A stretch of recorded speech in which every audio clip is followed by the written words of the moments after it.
Hello, everyone, and welcome back to True Green and Gold. We're coming up on week 8 of the CFL season, and here I am offering my picks for this week's games. Starting off on Friday, we have an Eastern Conference showdown with Hamilton taking on Ottawa. These two teams played a few weeks ago, and it allowed the Ticats to get their first win of the season. For this matchup, we're going to have Bo Levi Mitchell coming back for Hamilton, and we have a revitalized Dustin Crum, who is going to be a far different player than the one that Hamilton first saw at the Hammer after Masoli got hurt. This Ottawa team is on a roll right now, really putting up a lot of points, but they've had a couple very dramatic finishes. Really makes you wonder if they're going to be able to keep it up. But you just look at the way they're playing right now, even though there are some questions on defensive parts. We know that they can get after the quarterback, but sometimes they can struggle a little bit in the run, and the secondary can have its ups and downs. Nonetheless, I'm going to take Ottawa in this game at home. I just have a feeling that Mitchell is just not ever going to return to the player that he used to be, and I just think he will continue to struggle this season. And interestingly enough, Ja'Gared Davis was going to be traded back to the Calgary Stampeders, but the trade was voided this week. Hamilton's defense has really struggled most of this season, and I see it happening again. And the Red Blacks get third straight victory. On Saturday, we lead off with Touchdown Canada as the Rough Riders take on the Argonauts. You have a team on one hand in Saskatchewan that is going the wrong direction and is going to be starting a second string quarterback, only put up 9 points in BC last week. While their defense is more than respectable, I just continue to see some struggles on offense despite the playmakers that they have on the outside. Mason Fine is not bad, but he's still raw and just getting more of that experience. He might be a good player someday, but I don't think he's ready right now against Toronto, who has a very good defense in and of themselves. And while I think this game will be fairly low scoring, I still got the Argonauts taking this game.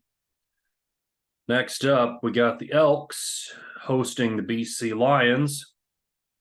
Record could be set in this game with 21 straight home losses for Edmonton. Can they get off the skids and get a victory? With Dane Evans in line to start for the Lions, I do believe that it is possible.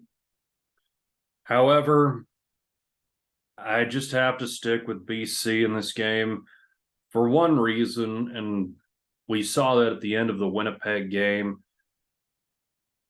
While this new bookend tackle pairing of Ivy and Boyko can hold up for a while, eventually we saw Jefferson and Jeffcoat start to beat them late in the game and not allow the Elks offense to get anything going.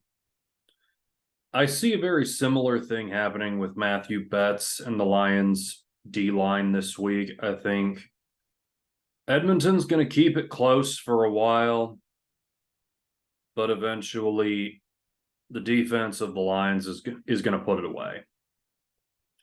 The way the Elks can win this game is they're going to need a couple of interceptions, and most importantly, they have to get touchdowns in the red zone.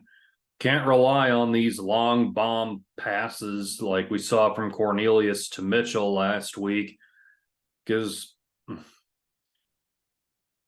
I mean, other teams are going to key in on that. And, TJ Lee and Gary Peters, they had a really good beat on what Cornelius was doing in week 2. Rick Campbell just seems to outcoach Chris Jones every time these two teams meet. And until Edmonton shows me otherwise, I got to think the same thing's going to happen. Last up, we have a Sunday game between Calgary and Montreal over in Montreal. This one is a toss-up. Calgary has played a ton of close games this year. Jake Mayer has had some good moments. He's had some bad moments. You kind of say the same thing about Montreal at this point. They won their first 2 games. Now they're on a 3-game losing skid. Their offensive line has been under siege. They've given up a ton of sacks. I think the key in this one for Montreal is going to be, can Williams stand back, get the run game going? They were really close against the Argonauts in their last game, losing 35-27. Defense has given up 70 points in their last 2 games combined. This could be a potentially high-scoring game. Got a good number of playmakers on the outside. The Alouettes do, with Austin Mack, Julian Grant, and then Sneed, the emergent threat. Meanwhile, we've got Reggie Bagleton, Odoms Dukes. A lot of firepower in this game. I could easily see this being a 35-30 game. Could go either way. I just got a feeling that Montreal takes this one. I'm hoping that this weekend can live up to the past couple of weekends in the CFL, because they have been electric. Hoping for another great slate of games, and I'll be back to talk to you about it next time.